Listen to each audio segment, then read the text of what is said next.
교회 되려면 우리는 초대교회 신앙으로 돌아가야 합니다. 교회와 신앙은 객관성이 있어야 되고 현실성과 역사성이 배제되어서는 안 되겠지만 그 객관성과 현실성 못지않게 교회와 신앙에 절대적으로 빼놓을 수 없는 것은 절대성과 순수성을 유지해야 하는 것입니다.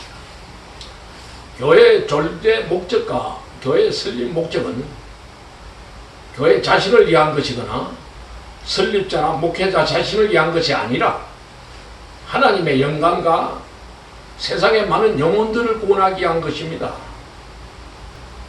그럼에도 불구하고 현대 교회상과 목회상은 이와는 반대되는 경우가 여기저기에서 자주 목격하게 됩니다. 그 결과 교회는 많아도 교회다운 교회는 찾아보기 어렵고 교인은 많아도 신자는 없다는 말을 쉽게 듣는 세상이 되어버렸습니다. 또한 교회는 이웃을 위해 봉사하고 약한 자, 가난한 자, 소외된 자들과 공존해야 하는 샬롬 공동체임에도 불구하고 웬일인지 근래에 와서는 주거지 인근에 교회가 들어오는 것을 반대하고 항의하는 주민들이 점점 늘어나고 있는 실정입니다. 교회가 들어오면 땅값이 떨어지고 소음으로 인해 안면과 정서생활에 방해가 되고 차량 통행과 주차난을 가중시킨다는 명목으로 반대 시위를 하고 있지만 가장 큰 원인은 교회 밖에 있는 것이 아니라 교회 내부에 있다고 보아야 할 것입니다. 예배당을 건축하기 위해 어렵게 주민들의 동의를 받아 공사를 진행할 때 가장 많이 반대하고 방해하는 시위하는 사람들은 타종교인이나 무신론자가 아니라 다른 교회에 나가고 있다는 교인이 대부분이라는 사실을 우리는 슬프게 생각하게 됩니다. 오래전에 노원구에 있는 모 교회도 그 지역의 예배당을 신축하는 과정에서 이와 같은 고충을 겪었습니다. 항의하는 주민들과 충돌하는 장면이 텔레비전에 여러 날 방영되는 순환을 겪어야 했습니다.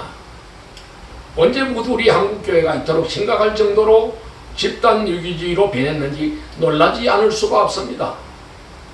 우리가 찬송을 부를 때는 한 피바다 한 몸 이룬 형제여 자매들이여 친구들이여 한 몸같이 친밀하고 진심으로 하나 되어라고 노래를 불러놓고는 돌아서면 같은 교우끼리도 사돈의 발춤보다 멀어지는 것은 웬일입니까? 이제 21세기를 지나가는 우리 한국교회는 분명히 달라져야 합니다. 지금까지 한국교회는 교회 중심으로 성장해 왔지만 미래의 한국교회는 하나님 중심으로 기도 수정을 서둘러야 할 것입니다. 그렇지 않으면 21세기 한국교회는 짠맛을 잃은 송나가 같이 되어 사람들에게 애면당하고 말 것이며 초대교회의 본질성은 기독교 유물처럼 되어버리고 말 것입니다. 저는 신학조 시절에 항상 초대교회를 생각하면서 한국교회가 초대교회로 돌아가야 한다고 역설한 적이 있습니다. 그런데 그때 반응은 언제나 두 가지로 나타났습니다. 하나는 초대교회로 돌아가면 안 된다는 반응이었고 다른 하나는 이래도 좋고 저래도 좋다는 식의 중립적인 반응이었습니다.